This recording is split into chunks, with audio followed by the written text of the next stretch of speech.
Hey everyone, I'm Melissa from Knitting the Stash, and today we're going to talk about substituting yarn in your patterns. Now, you might be wanting to substitute yarn because you can't find the yarn, it's not available anymore, it's too expensive, or you just don't like it. So we're going to talk about 5 key things you need to know to be able to substitute your yarn effectively. So, what are the 5 keys, you might be asking? Well, the first one is composition. So what do we mean by composition? Well, I basically mean what kind of fibers make up your yarn. So if we were to look at this particular yarn here, this is a kid silk mohair, and it has 70% ultrafine kid hair, mohair, and 30% silk.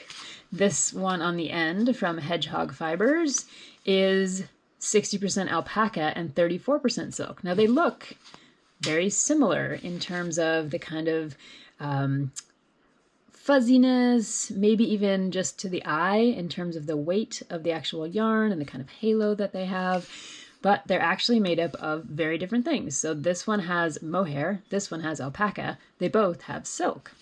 So the first thing to think about is what is your fiber in your original yarn, and can you or do you want to find a yarn that's going to have the same makeup, the same kind of percentages of fiber in your substitution? Now, the second thing to think about is construction. So what do we mean by the construction of a yarn? Well, let me grab a couple more examples over here.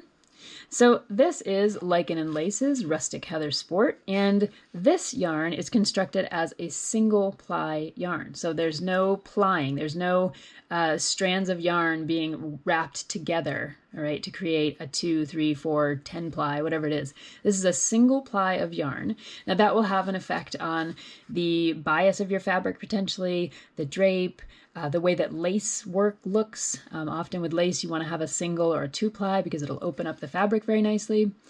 Versus something like this, you can see that it looks like a mini crochet chain and the entire yarn looks like that. So that's a very different construction. It's not quite applied construction, it's a chain construction. Over here we have back to the Hedgehog Fibers, we have a boucle kind of construction, and you can see that each strand has these extra little loops attached to it. So that's a boucle construction for yarn. Now you can also have things like regular old ply. So this is a 2-ply yarn here. And we just talked about 2-ply and singles being really good for lace. Now something like this sparkly wool is going to have a number of different plies. If you open up the yarn there, you can see that it has at least 3, it looks like maybe even 4 plies in there. That's going to be great for something with cables or something with texture. It's going to really show the texture off. So we have tons of different construction things to think about. And then number 3 is grist. So what is grist? Well, a lot of crafters want to go by the weight of a yarn. So they want to say, oh, I just need a fingering weight yarn. Well, not all fingering weight yarns are created equal. So they may have different compositions, they may have different constructions. And then as far as grist is concerned, they might have different yardage per pound of fiber, which means that you're going to have a thicker or a thinner yarn. So we'll see that really specifically in our mohair example and in our fingering weight wool yarn example. So we'll come back around to that one. Number 4 is going to be color. And it's not the same as these other 3. These other 3 are really going to determine a lot about what your fabric looks like and how it drapes and what kind of memory it has and whether or not you have enough yardage and things like that and your gauge. I mean, everything about your fabric.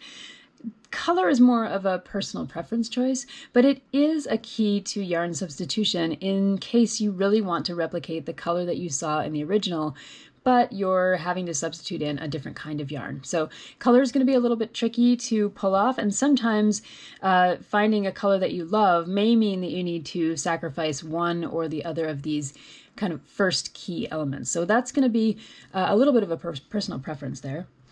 Number 5, I'm going to put availability down. And I'm going to do that for a couple of reasons.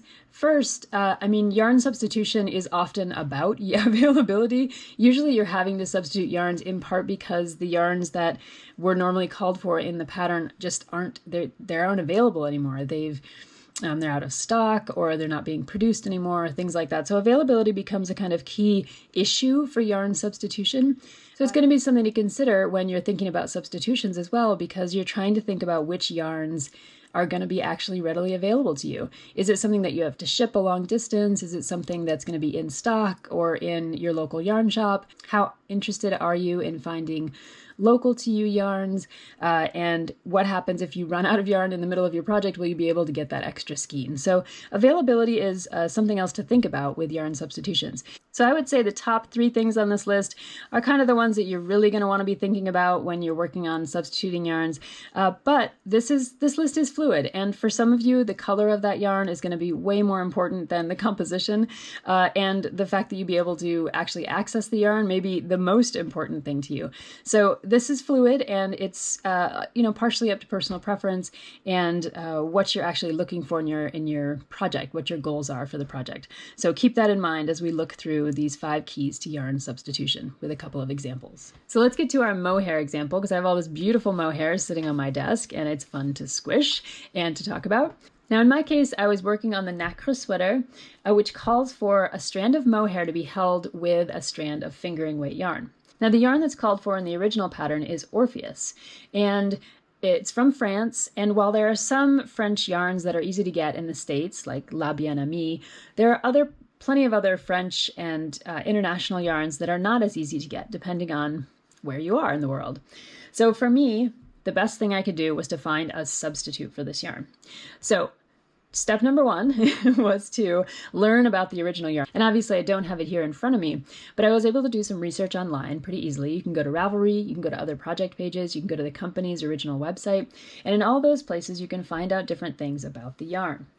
So going back to our 5 keys to yarn substitution, I was able to find out that the original yarn was a kid silk mohair. So it was 72% mohair and 28% silk.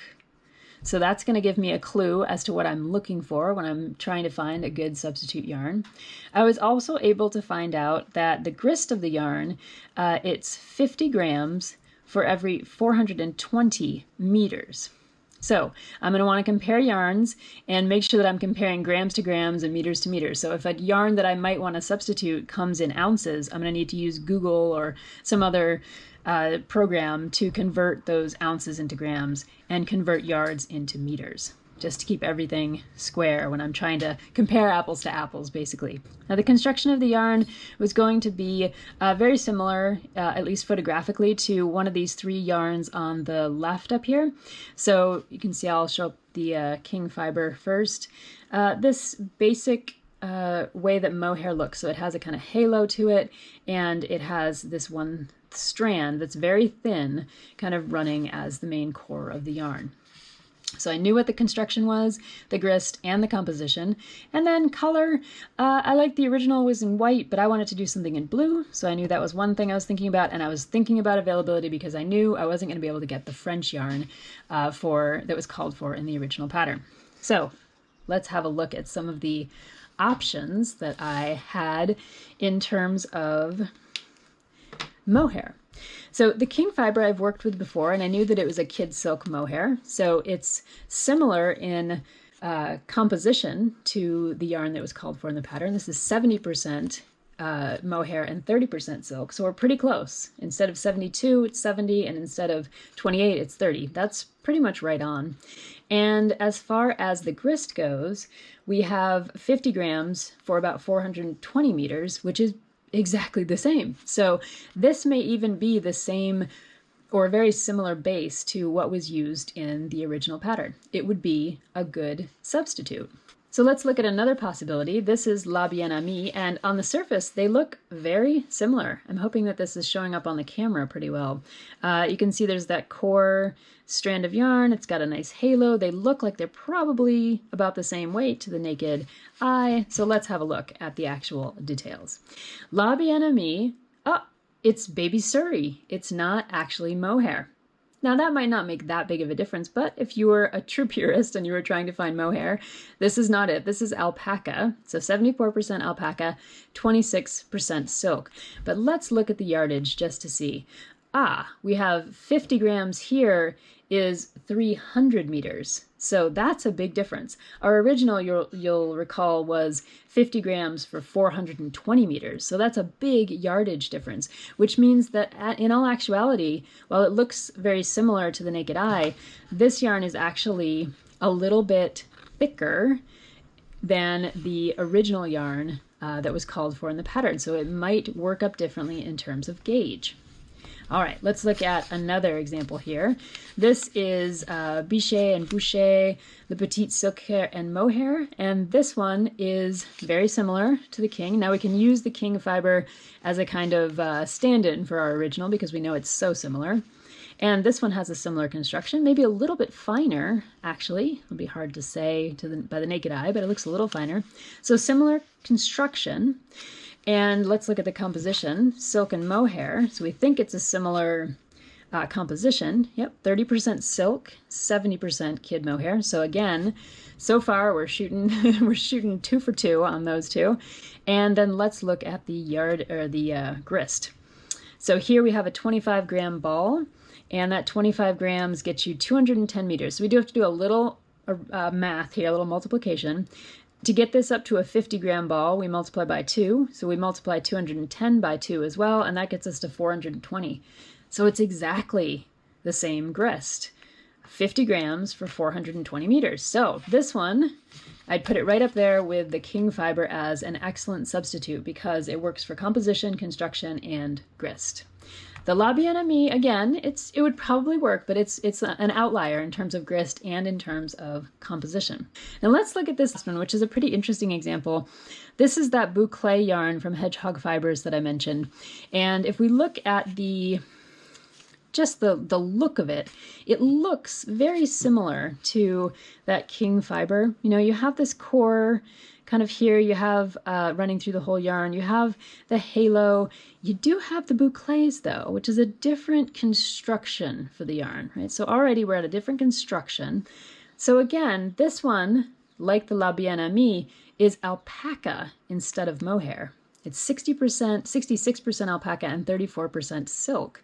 So this one is a different composition than the original that was called for in the pattern, and it has a different grist as well. So here we have 100 grams, 620 meters. So if we divide that in half to get down to 50 grams, so we're comparing apples to apples, 50 grams is going to be about 310 meters. So remember, our original was 50 grams for 420 meters. This is 50 grams for 310 meters. So we're at kind of similar actually to the La Bien Amie in terms of about 300 meters per 50 grams and a Surrey silk instead of a mohair silk. They're going to have fewer yards, and so you're going to have to buy more of the yarn to complete the project. They also have a different composition than the original yarn.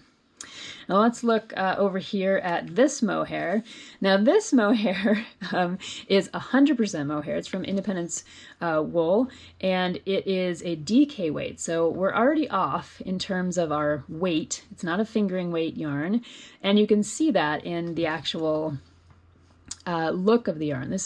But it is 100% mohair. So we're still, if you were just looking for mohair, you might come across something like this and think, oh, maybe I could substitute it. But it's a DK weight, and that means that it's going to have many fewer meters or yards for the grams. So if we look here, we do have 67 grams for 137 meters. So already we know we should be at 50 and 400 something. So we definitely know we're in the DK weight range rather than the fingering weight range. If we convert this grams and meters over to a 50 grams so we could compare it, 50 grams of this is going to be 102 meters. So we are a fourth of the yardage in this particular skein than we would have in one of these other skeins that's a fingering weight. So this is a lesson in just because you're looking for a mohair, don't just assume that that is going to work out perfectly, right? That's a mohair, but it's the wrong grist and even the wrong composition because it's a 100% mohair. Similarly, this is the mostly mohair from Laughing Goat Fiber Farm, and it is 2-ply. It's a lot thinner than this mohair that we just looked at, but it is 60% mohair, 10% alpaca, 30% merino. So we have a little bit of a difference in there. There's no silk in this one. It does have almost the right amount of mohair though. It does have that kind of halo to it.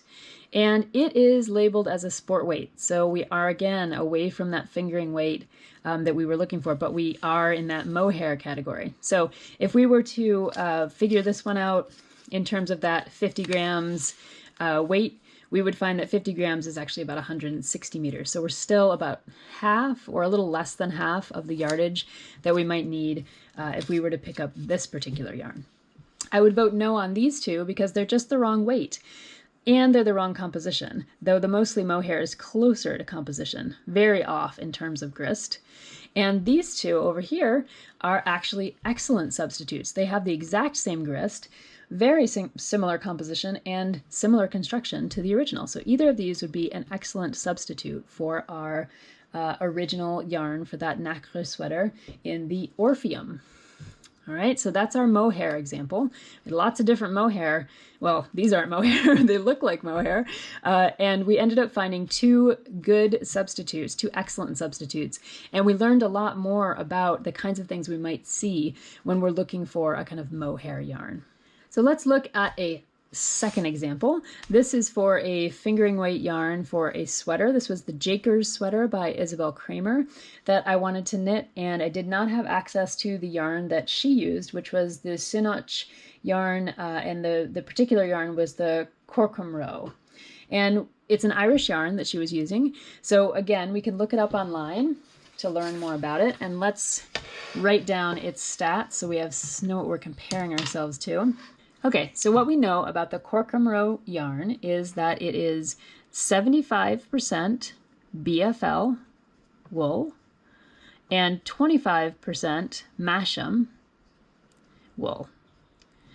So if we know anything about the specific breeds here, we know BFL is a kind of long wool. We know that Masham is often used not for its fiber, but for its meat. So it's often seen as a meat sheep. So it's going to be a little bit more of a rustic kind of fiber. But we do know that both of them are wool. So we're not thinking about mohair. We're not thinking about silk. We're not thinking about cotton. We're going to think about the properties that we're going to find with wool. And we know we have this 75-25 breakdown. We also know that it is a plied yarn. That's what all I was able to gather is that it's plied. I'm not sure if it's a 2-ply or a 3-ply. I couldn't quite figure that out, but we know it's plied, so it's not a singles yarn. And we know that it's called fingering weight. And I put fingering weight in scare quotes there because, as I said, the weight isn't really what matters, it's the grist. So what we need to figure out is how many meters per gram we have in that particular yarn. And in this particular case, we have 400 meters for 100 grams. So those are all our big stats that we're going to be working to compare. And like I said, I don't have the yarn in front of us here. I have a bunch of possible substitutes, but we have the basic stats of that yarn so we can start comparing what we see in the possible substitutes. So all of these yarns that I have in front of you are wool of one kind or another. So this is Loft by Brooklyn Tweed, for example, 100% American wool. It's a blend. We have Townhouse Yarns, which is 100% lambswool. We have Lichen and Lace Rustic Heather Sport, which is 100% Canadian wool. Again, these are all blends over here. And then we have the Green Mountain Spinnery Lana, which is 100% fine wool, again a blend. And the same with Biches Buches Le Petit Lambswool. All right, 100% wool. So these are all blends. We're not looking at particular breeds. So the first thing to note is that we don't have something here that's going to replicate exactly that BFL Masham blend that's in this specific yarn called for in the pattern. But we do have 100% wool. So we're going to have a very similar experience in terms of the memory and drape and elasticity of the fabric that we might have with the original yarn. Now, the next thing to note is construction. So we know that this is a plied wool. We've got 2 plies over here. This is a 2-ply as well. This guy is a 2-ply, and this one is a 2-ply as well. This one is a singles yarn, so it's going to behave slightly differently than the plied yarn that we know made up the original. So this Lichen and Lace might be an outlier. We'll have to see what we think when we get to the grist. And that is where we need to move next. So if we're looking at grist, the original was 400 meters for 100 grams. Let's see how the Biches and Buches Le Petit lambswool lines up here. And here we have 50 grams for 248 meters. So if we double that to get up to 100, for comparison's sake, we end up with 100 grams being just under 500 meters. So this one has more meterage or yardage than the original, so it's going to be a little bit of a thinner yarn, something to keep in mind. The Green Mountain Spinnery, we have 400 yards or 366 meters, and I weighed this. This is 100 grams, 366 meters. This one's only about 50 meters shy for the same amount of weight in the yarn. The Loft is 50 grams for 275 yards. So we need to do a little conversion there, and 275 yards is approximately 250 meters. So if we were to double this to bring it up to 100, we'd have 100 and 500 yards. So this one is very similar to the Biches and Buches over here. We have 500 meters for 100 grams. So I'd put those over there together. The Townhouse Yarns, we have 100 grams for 400 meters. This one's really close because you'll remember the original was 100 grams for 400 meters. So this one rises to the top of the pack in terms of grist. And last but not least, let's look at the Rustic Heather Sport. We've got about 56 grams for 215 yards. So if we were to do the math on that, it comes out pretty much to 50 grams is going to be about 400 meters. So again, this one's going to rise to the top in terms of grist.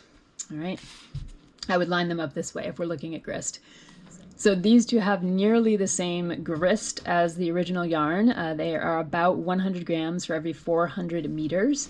This one's pretty darn close, and these two are outliers. They're going to be a little bit thinner than what was called for in the original pattern. So in this particular case, we have a lot of different things going on. They're all wool, so we've checked off composition, kind of, unless you're, again, a purist and you really want that BFL Masham kind of mashup. We've looked at construction. They're all plied, except for this one is a singles. And grist-wise, these two fit the bill exactly. This one's pretty close, and these two are outliers. So if I were to do a substitution for that original yarn for the Jaker sweater, I would probably choose one of these two yarns, the Townhouse or the Lichen and Lace. Given that Townhouse is plied, if it were available to me and affordable enough, I might choose that one as a pretty close substitute. Now, in the actual case of the sweater, I ended up using Lichen and Lace because it was a lace sweater. It had a lace motif on the top, and I really just wanted to see what my singles yarn would do, and I happened to have it in my stash. It worked out just fine, and I was able to get very close to gauge with this yarn, and the final sweater turned out beautifully. So that's a little bit of a lesson in, when you get close enough, you can play around a little bit with those yarns. Even if you were to take on this yarn, you'd probably find that your final sweater was going to work out just fine. If you were going to take on these two yarns, you would probably need to make some adjustments to the pattern and to your gauge, either by changing your needles or doing some other adjustments. So I hope that these two examples have given you some food for thought about these 5 keys to yarn substitution. Remember, we said they're a little bit fluid, so the first 3, composition, construction, and grist, are going to be the most important if you're trying to achieve something very similar to the original. Things like color and availability are going to depend on personal preference and access, but when you put them all together, it just really depends on what your goals are for the final project. If you really are hung up on a particular color, you might want to sacrifice composition. And if you can't get a particular yarn, you are going to probably have to make some compromises to be able to complete your project. And I'm really excited to know which projects you take on and which yarn substitutions you've tried and how they worked out for you. So please leave a comment below, and it'll be fun to start a conversation. Thanks, and I'll see you in the next video.